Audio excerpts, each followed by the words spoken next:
All right. Well, welcome in everybody. Happy Wednesday and welcome to the Lunch and Learn. I kind of changed its name, but that's what kind of feel like it is. You guys can leave your cameras off and have your lunch. I know some of you are not in Arizona, so it might be much later in the day, and some of you are in Alaska or Hawaii, which is a lot earlier in the day, but right here it is noon. So anyway, let's go ahead and get started.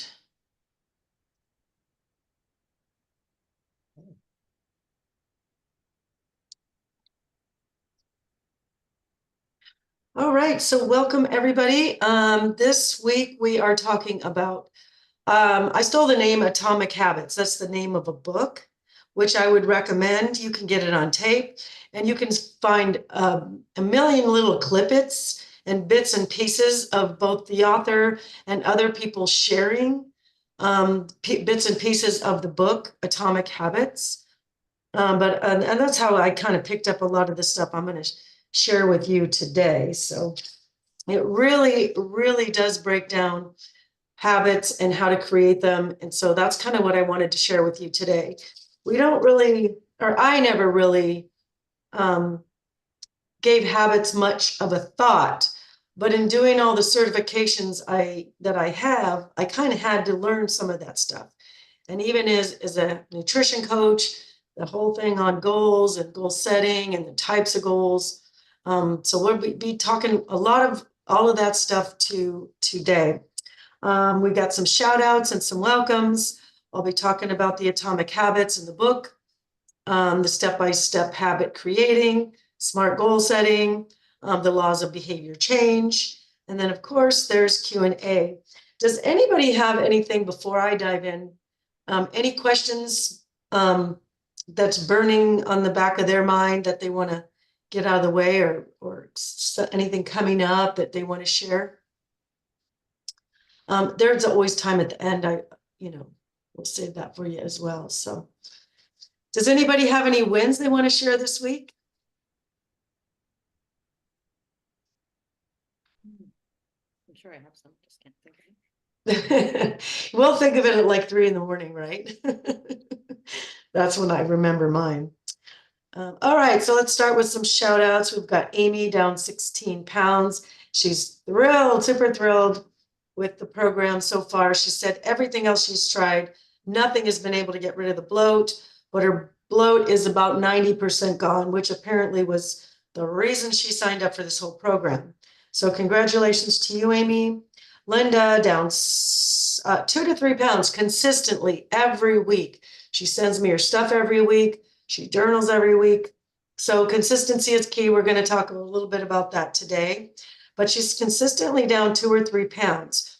And just some perspective, you guys, an ambitious goal is 1 to 2 pounds a week-ish, depending on how hard and how strict and how vigilant you are to this. 2 to 3 pounds is a big deal. So congratulations to you, Linda. Laura's down 10 pounds in her first month. Kevin's down well over 30 pounds, and he's not even done yet.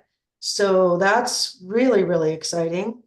I want to welcome to Liz, Dawn, Joan, Kelly, Patty, Carol, Vicki, Deborah, Maureen, Dana, Linda. Did I already said that? Veronica, Alice, and Cindy. So welcome to all of you. And I know there's a few more. There's a lot of people on the do-it-yourself program. I don't always get all those alerts to the new people. So welcome to everybody. And I'm so glad you're either here or listening to this as a replay. I think as the weeks go by and you're listening to these replays or coming here live, you will start to know that you have a lot more tools in your tool belt. So hang in there, be consistent. We'll talk about that in just a second. All right, so this is the book by James Clear. And if you go to YouTube, you can see him talking about different things. His story, he's got quite a story at the beginning of the book, his story and how he even came up with all this. But there's just some really good tips and tools for some remarkable results, which I'm going to go over a few of them today. So let's talk about goals. And goals are important. There's all different kinds of goals. I'm going to go over the SMART goals, but we do have there's different types of goals. There's subjective goals, whereas it's not something that you measure like, hey, I want to live a healthy lifestyle. That would be a subjective.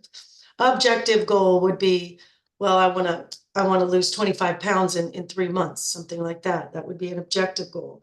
There's outcome goals where you're trying to create a certain outcome,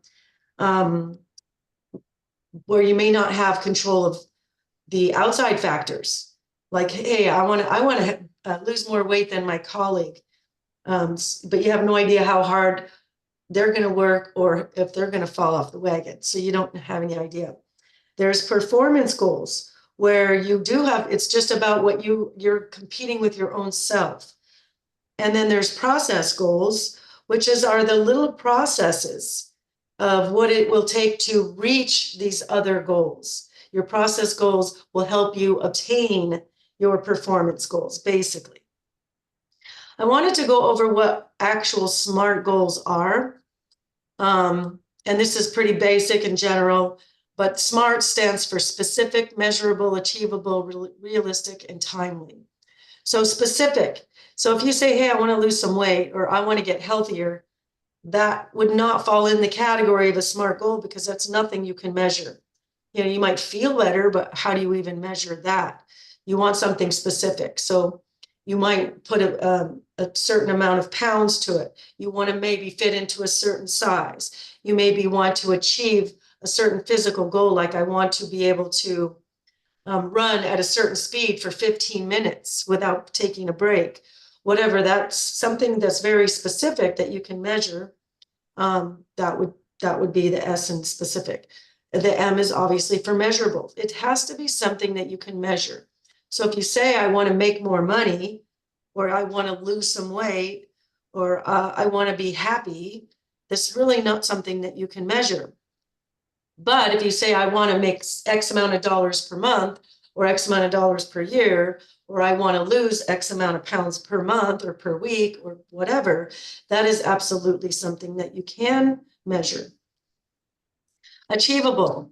So if you say, I want to lose 25 pounds in the next, week, well, that's measurable, but that is definitely not achievable. That would not be something that would be achievable. So you want to be, the next word is realistic, but I'm actually going to change that. The realistic, I would switch that out for relevant. And so a good example of that might be, I want to earn a doctor's wages, for example. That might be my goal. And I don't know what a doctor makes. Let's say $300,000 a year. I'm making that up. I don't know. But for me, at this stage in the game, at my age, I would have to go back to college, continue getting my general education. Then I would have to go to med school and be in school for I'd have to be in school for at least another 10, 12, maybe even 15 years. That is not relevant to my overall goals, which would be me retiring in 5 years. So that would not be relevant. So I would have to switch out what I'm going to do to make that extra money per year. And then timely, if that's something that you can measure in a period of time. So this person who says they want to lose 25 pounds within a 3-month period, that's timely, that's measurable. That's something that you give it a time limit. And what's important about the time or the timely, when you give it a time or a deadline, it helps you understand if you're on track. So if you're trying to lose 30 pounds in 3 months, and at the end of the first month, you have not lost 10 pounds, because you have to lose 10 pounds per month.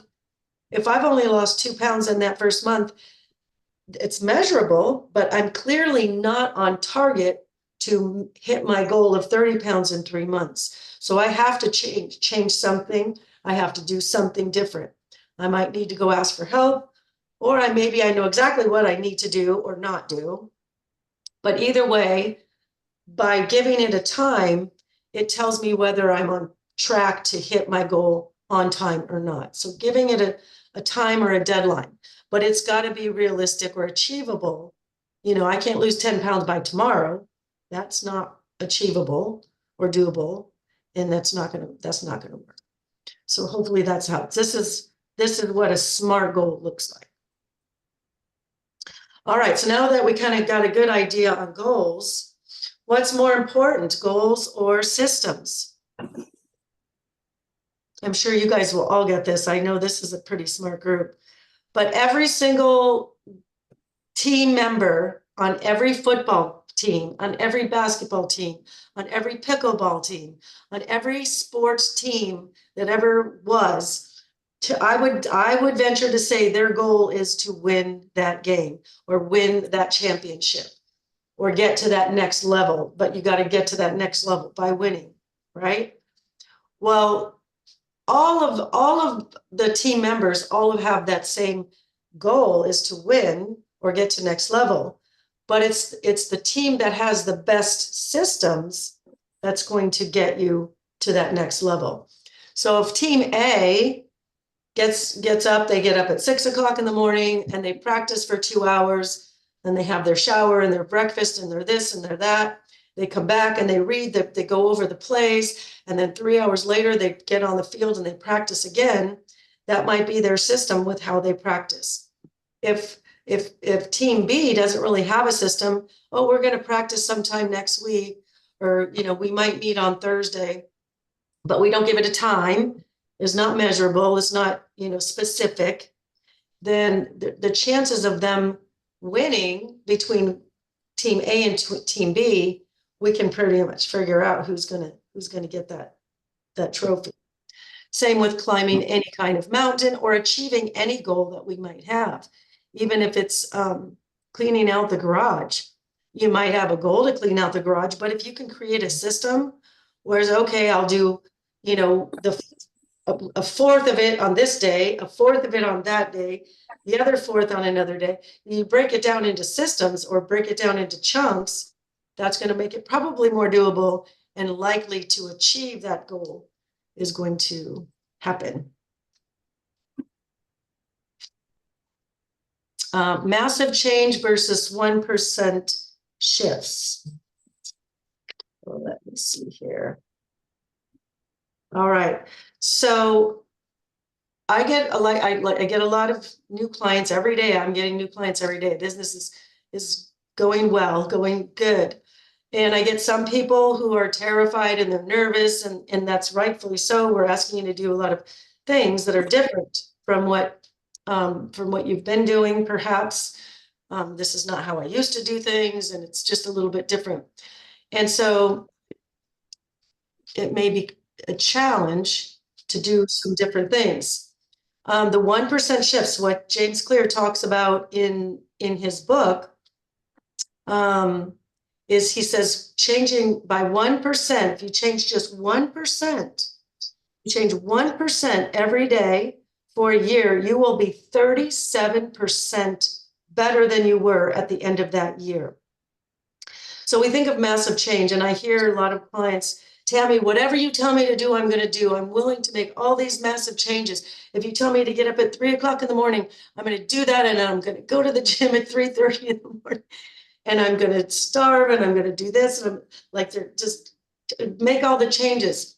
While I appreciate that ambition and that attitude, starting with some smaller, more slower, little incremental changes will help you stay with it long term. Almost everybody that I come across, most people that I do come across that try to make too big of changes too fast to change everything about what they're doing, the likelihood of them sticking with it is a lot slimmer. So it's about little teeny tiny changes, making things in smaller chunks. Tony Robbins talks about that a lot, is chunking things down, kind of like that garage example, cleaning, part of it here and part of it that day, and part of it that day. Because cleaning the entire garage is too overwhelming. Losing 100 pounds might seem overwhelming, but if I break it down into all I got to do is worry about this one next meal, that's the only goal I have right now. is to make this next meal healthy. That I can wrap my brain around. That I can do. Versus trying to change everything, panicking about trying to lose 100 pounds. It's too much, it's too big. So if you really want to stick with it, it's little teeny tiny, shifting 1% every day, little bit every day. And you know, if you think about 1%, if you get on an airplane and the airplane is off by just a little tiny bit, you're going to land in a completely different city versus if you're just a little bit this way, you know, you're trying to go from New York to LA, but if that airplane is off just a little bit goes a long way, you're going to end up maybe in Canada. So it could be a whole complete different thing. And that might be a good thing. We might want to end up in Canada. But if you're making little teeny tiny changes, they have much bigger results, much bigger results.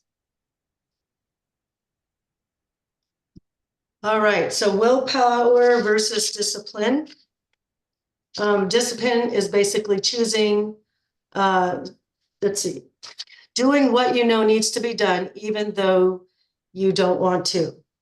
Yeah, and discipline is choosing between what you want now versus what you want the most. So willpower, it's like, I'm not going to eat the cookie. I'm not going to eat the cookie. I'm not going to eat the cookie. I'm not going to eat the cookie. If I'm putting all of my focus on the cookie, that's all I can think about the cookie, about the cookie, about the cookie. Eventually, these white knuckles, I'm white knuckling it. I'm white knuckling it. And I'm going to use my willpower and I'm going to use my willpower. This doesn't end well. I'm going to end up eating an entire box or a bag of cookies if I'm focusing on the cookies. If we practice little teeny tiny, broken down into smaller disciplines, then it's going to serve us in the long run. So a discipline could be, okay, let me practice, what's it called, where you delayed gratification. So, okay, I can have the cookie, but I won't have it till tomorrow, or I won't have it till after dinner later tonight. Or I will look up a recipe and over the weekend, I will find a healthier version of how to make a cookie that's not going to blow up my blood sugars and not going to send my body into fat burning zone. So practicing little bits of delayed gratification, little tiny, I'm going to work out 5 hours every day. You know, that's not going to work. So practicing little, I'm just going to work one body part a day. I'm just going to work my chest today. Tomorrow's a different day. I can work my legs tomorrow. I can work my back a different day. I can work my core a different day, breaking it down into little things. Or I'm going to starve myself until I lose all the weight. No, breaking it down into one healthy meal at a time, little, teeny, tiny, 1% different. Every single day, you're getting 1% better, a little bit better each day.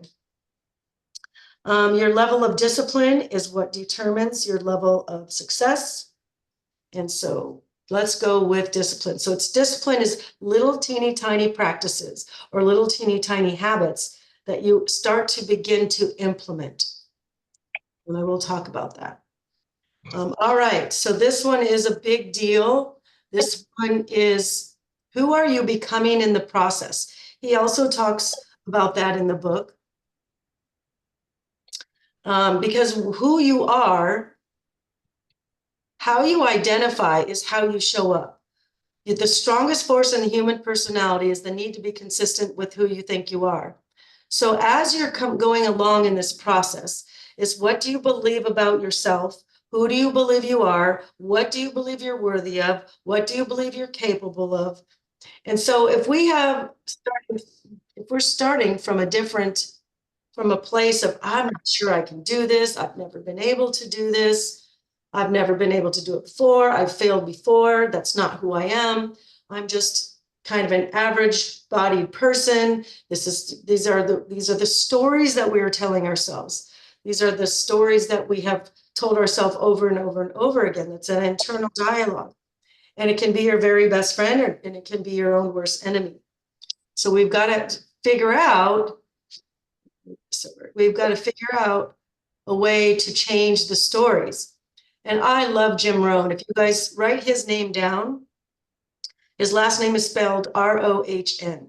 And if you find him on YouTube, he's hilarious, but he's very inspiring, very, very inspiring. And he's funny and he's entertaining. So if you're ever feeling down and I can't do it, turn on YouTube, turn on this guy. He's really, really great. It says, don't wish it was easier, wish you were better. Don't wish for less problems, wish for more skills. Don't wish for less challenges, wish for more wisdom. The major value in life is not what you get. The major value in life is what you become. Success is not to be pursued. It is to be attracted by the person that you become. And I talked a bit about this on our group call yesterday. And I would compare this to a thermostat. So we all have a thermostat. We have a thermostat for money. We have a thermostat for our physical fitness. We have a thermostat with our relationships, with what we'll put up with in life. We have a thermostat for all kinds of things, where you're willing to live or not live. And so say if you turn your thermostat to 75 degrees, it could be 100 degrees out, or it could be at 30 degrees out. But if your thermostat is at 75, if it gets too hot or cold in that house, that thermostat kicks on and it brings it back to that 75. So if I want to make more money but I'm at a 75 percenter and my own personal thermostat is at 75, but I want to be at 100 or 120, every time I'll make a few extra bucks here and there. I'll get a side job. I'll go to Vegas and win some extra money. There's times where things go up, but just like when we open up the door and that hot air comes in the house, the thermostat kicks on and brings the house right back down. So if I win that $1,000 at Vegas and my thermostat's at 75 and I went up to 100 that day, something's going to happen and it's going to bring it right down. It's going to bring it right down to that 75 where I had it set. The washing machine's going to need repair, or I got a speeding ticket. It's $250. That was never me. Kidding. But yeah, so we've got to find a way to shift that thermostat. So some of the ways that we can do that is, number one is surrounding yourself with like-minded people, surrounding yourself with winners. And again, yesterday I gave this example, and I really believe this is absolutely true, is when I was trying to grow my personal training business, I joined the Chamber of Commerce and I joined some business networking groups. And I literally was surrounded myself with business owners, a lot of them brick and mortar business owners, like the cleaners or, the accountants and the little boutique stores or whatever the case may be. Some of them are just business owners, like bookkeepers or personal trainers like me, where I would go to people's house. But I surrounded myself with basically business owners, and I would go to their grand openings, and I would go to the networking breakfasts, and I would go to the networking mixers. And I'm talking to all these people, from the car dealer owners all the way down to the restaurant owners, to people selling, Arbonne or Melaleuca or Avon, all the different gamuts, but they're all business owners. Because I surrounded myself with those people, I never would have had the idea or the courage to think or believe that me opening up my own gym or me opening up and owning my own vitamin store would have been a thing. Because I didn't come from a family that owned a business or were entrepreneurial. I just wasn't. But because I surrounded myself with people who were doing it, it was the normal. Everybody does this stuff. It's the American dream. We got to put it out there and work hard and hope for the best. And maybe this will be my retirement plan. So surrounding yourself with winners by joining these groups and listening to the information and implementing the information and sharing ideas and sharing recipes and sharing exercise plans, where you're interacting with other people that are also like-minded, that are also looking to get healthier, or in my case, grow a business. You surround yourself with the winners or like-minded people. It will help you to absolutely grow that. Another way to do that is setting your intentions. Set the intentions to hit those little process goals, to hit those little things. Set your intentions.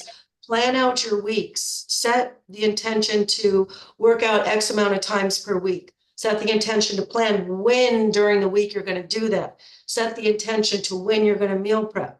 Set the intention to when you're going to do your grocery shopping. All of that sort of stuff. And then another one that you can do is create a gratitude list for yourself. And at the end of every day, because your thermostat, your internal thermostat is subconscious. There's no button I can go inside here and press and go, okay, I want to be at 100 now. And my thing is stuck at 75. There's no button I can go push. It's not that simple. It's an internal working. So how do we switch that internal working? It's by practicing our thought process and practicing reminding ourselves of who we are becoming in this process. So what do I mean by that? So at the end of every day, if you can write down, give yourself a number, set your intention for that number. Maybe it's just 3 things, but set your intention to write down 3 things you did toward the attainment of your goal. So if your goal is weight loss, or your goal is living a healthier lifestyle, your goal is getting off your blood pressure or your diabetic medications, write down at the end of the day 3 things that you did to achieve it. Well, I meal prepped today. I went to the gym today. And when I went to the restaurant with my girlfriends, and the waiter asked me if I wanted baked potato or French fries, I asked for extra vegetables. Wow, I actually did pretty good. So if you repeat, you've heard that repetition is the mother of mastery. This is how we train the subconscious mind. So if you train your subconscious mind by repeating every night before you go to bed, 3 or 5 or 10 or whatever things that you did towards your goal's attainment, you are turning that thermostat up to that 100 or whatever, I'm giving it a number. It doesn't have to be a number, but I think you understand my analogy there. So that's how you change that inner dialogue of who you think you are. And William Shakespeare says, you know who you are, but not what you may be. So we've got to look forward, and this is how we can shift into becoming the new version of ourselves. And no reason to keep rereading the old chapters of our old self. There's no reason why this new me can't face forward and reach new goals that I've never been able to reach before. Just keep your eyes on the goals, keep your eyes on the prize, and then those little 1% things that you can do towards that attainment, towards that goal's attainment. All right. Where is my little thing here? Hang on. Where did it go?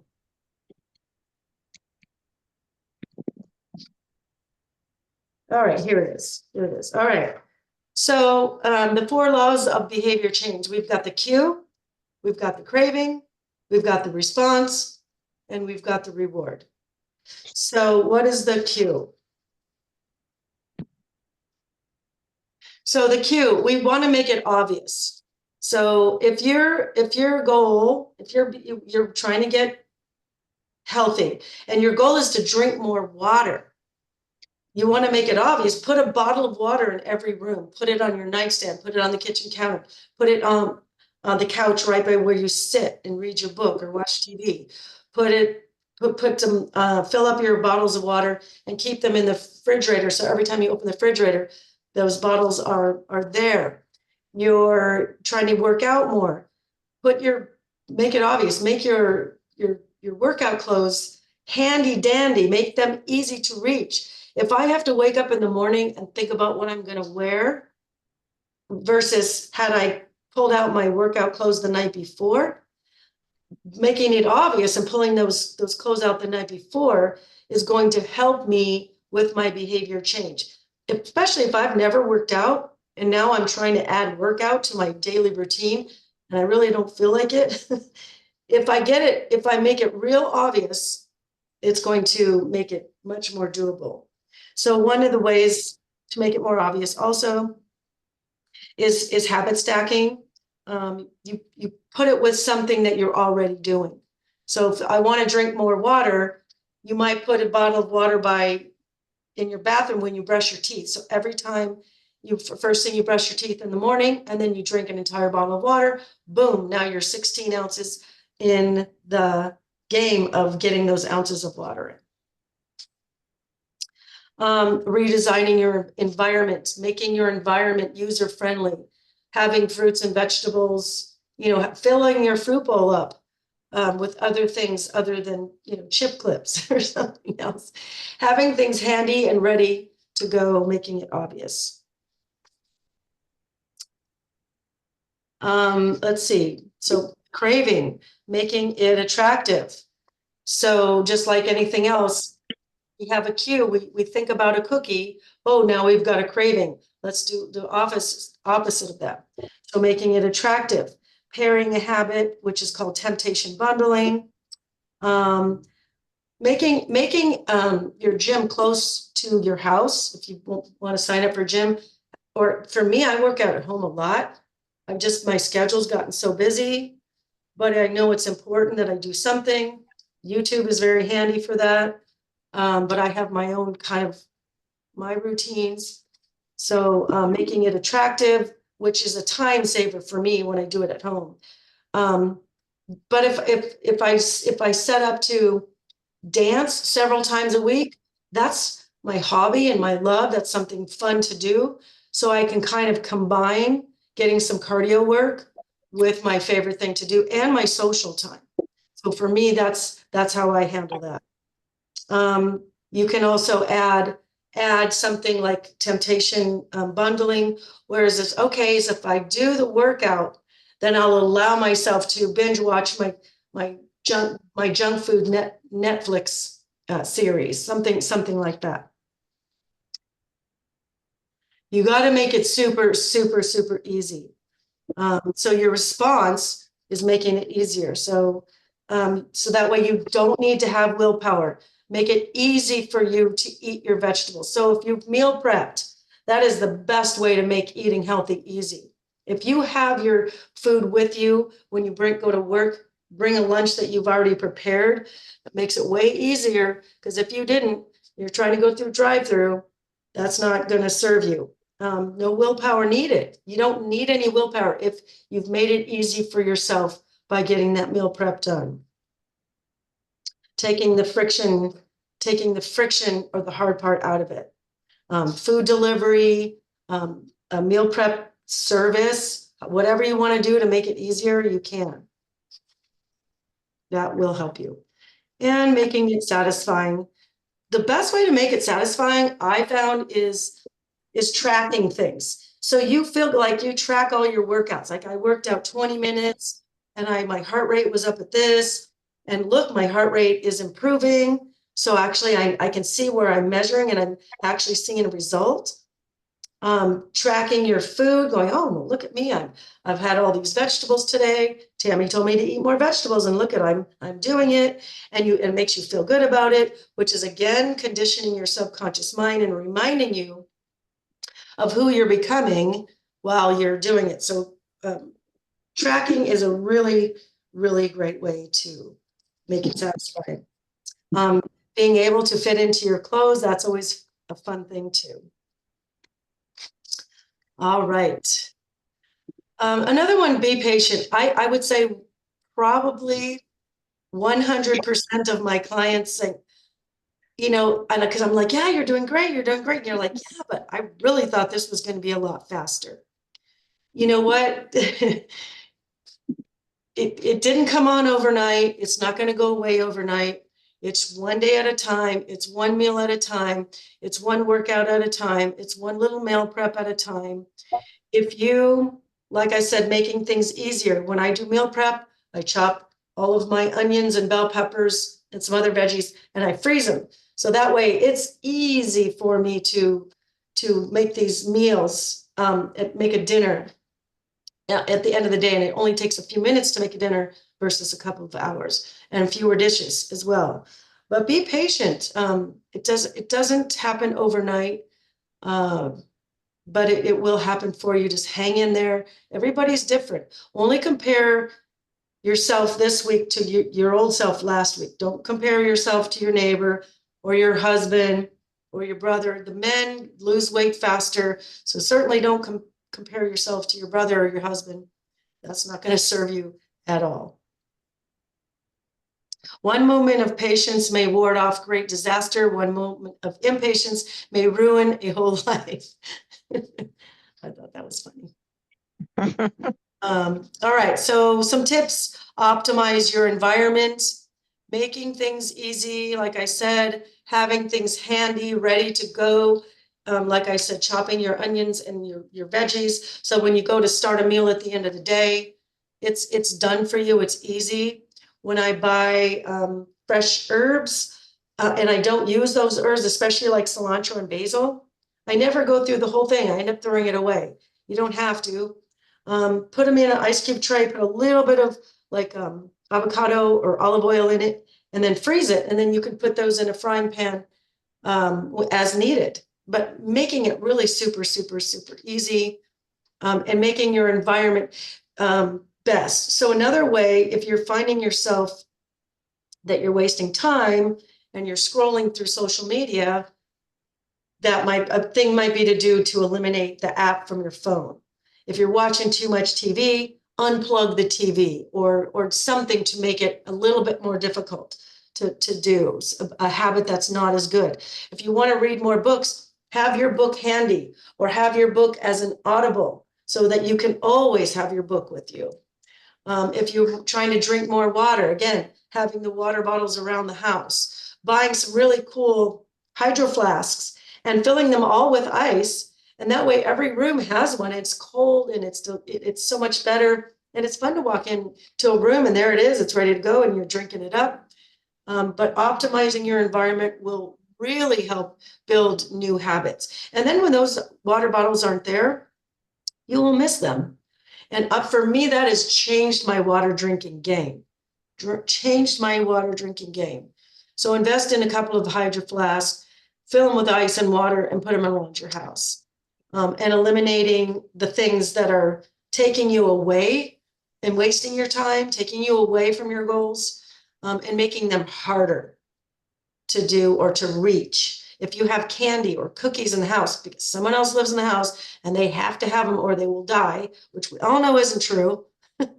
Oh, well, I have kids in the house, I have to have chips. No, you don't. They won't die if there's no chips in the house. They won't, I promise.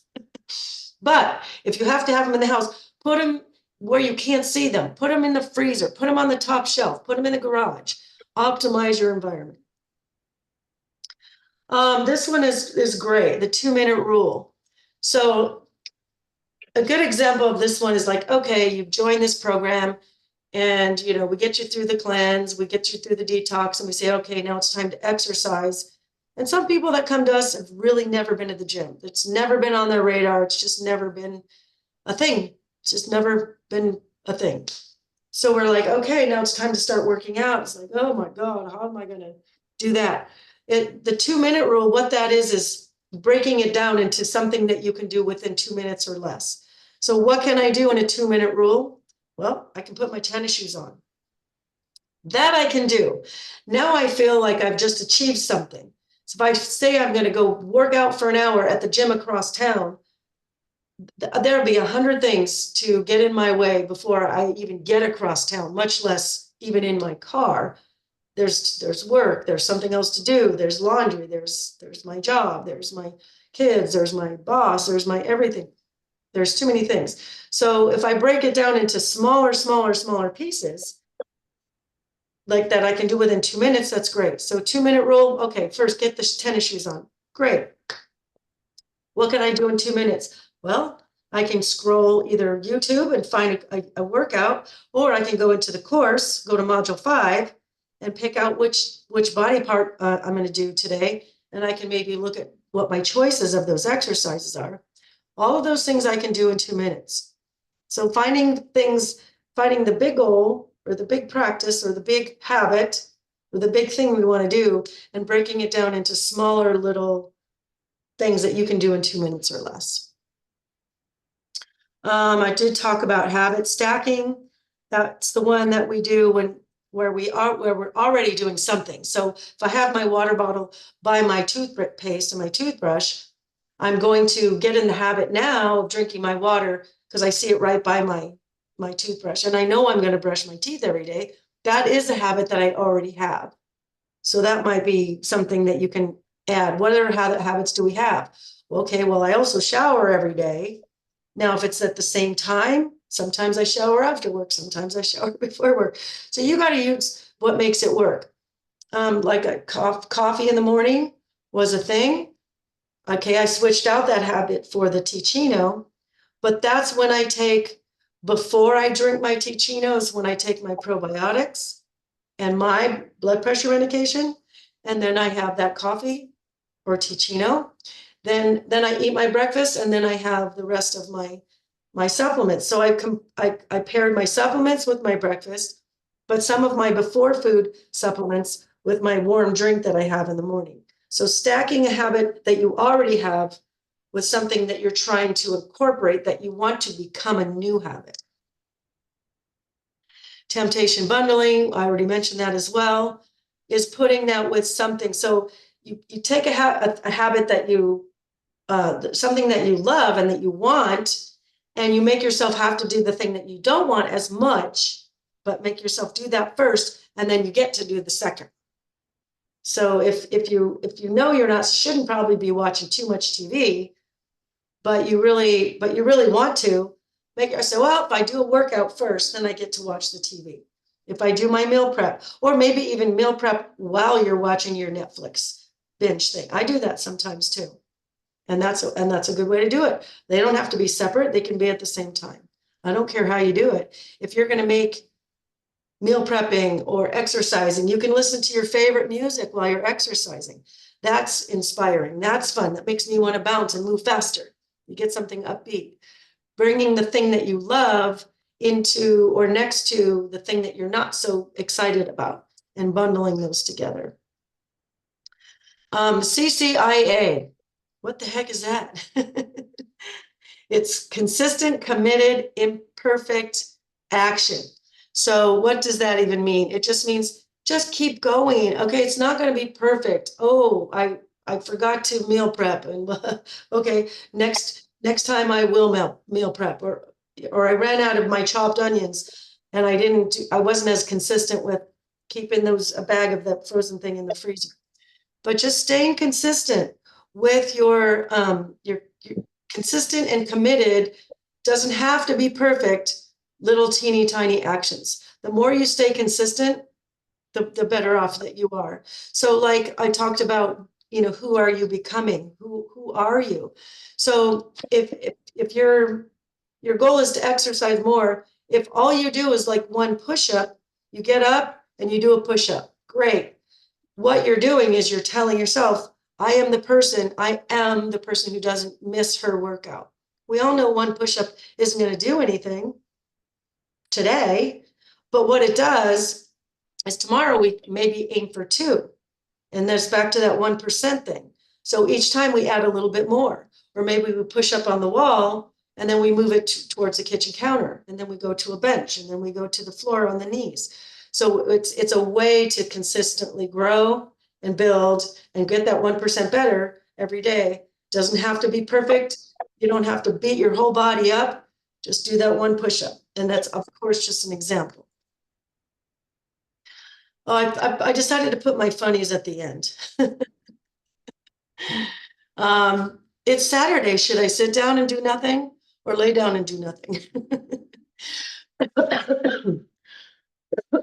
Excuse me. Does anybody have any questions?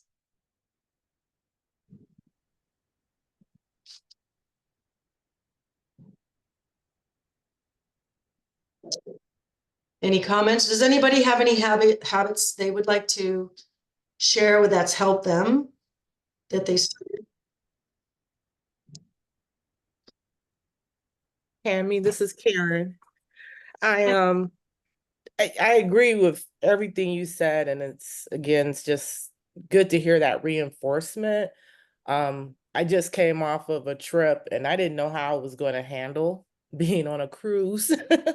But yeah, I kept thinking you were in my head for some reason the whole entire time I was on the cruise, and I made sure that I was picking, right food choices and things like that. And I have to admit, I'm proud of myself that I, stayed strong for the most part, because I know when I got off the cruise, I had only gained 3 pounds more, than I went on, but I've lost it since I've been back home. So it was so cool to see that versus the last time I went on the trip. So yes, having that um training your mind, training that being consistent, and just having that I have to say that willpower to do the right thing that's right for my body. That's what I did. So thank you so much. You are very welcome. And you had the systems to do it. It really wasn't even willpower. You have the systems. And I saw your journals, and for someone on a cruise, you did really, really great. Thank you. Cruises and all-inclusive resorts are like the enemy of this program. Like, because they all provide booze and the dessert trays and the bread tables and all the things. But those are so very dangerous. So you did really great. You did really great. So I was happy with the results. yeah. Congratulations to you. Thank you. And happy anniversary to you. Thank you so much. Awesome. All right. So just as a reminder, coach@drinfantino.com is my email.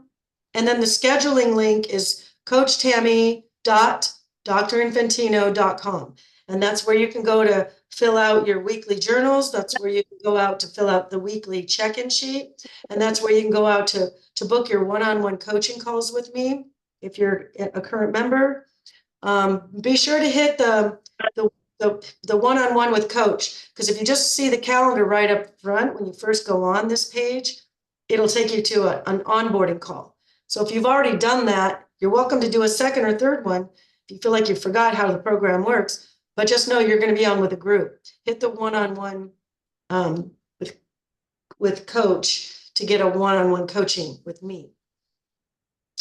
So anyway, also a reminder, next Monday is Labor Day. So I just want to wish you a happy, healthy, and safe Labor Day if you're traveling. Have a safe travels.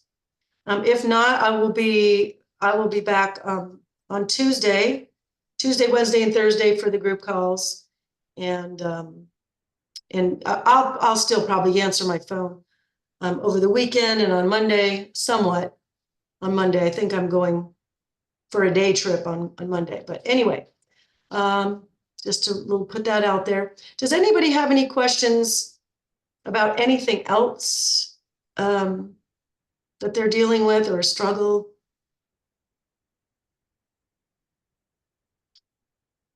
Nobody?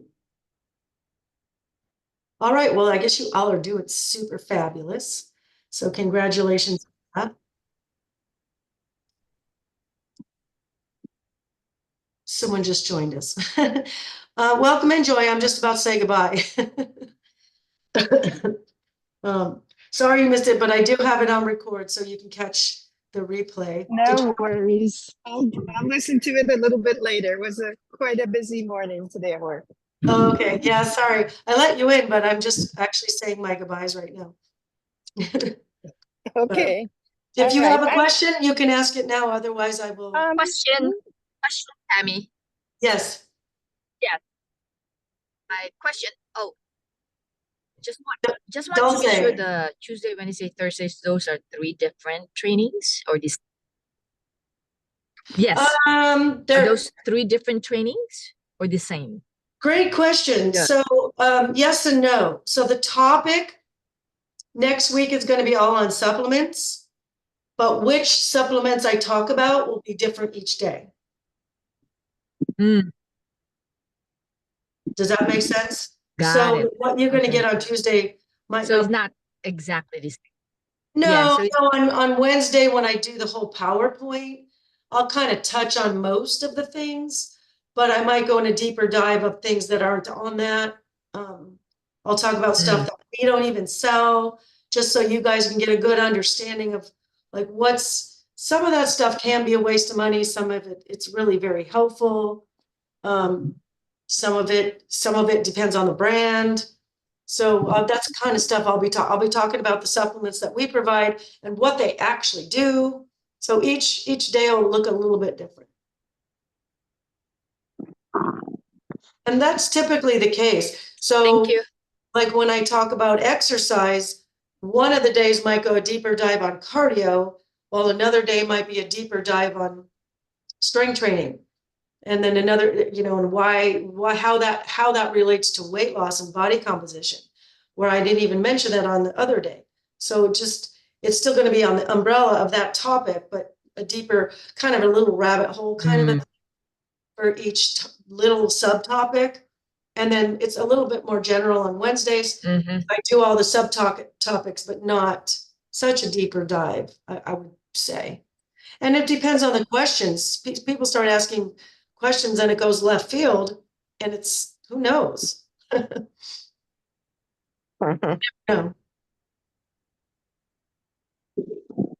Anybody else? Got it. Thank you. Awesome.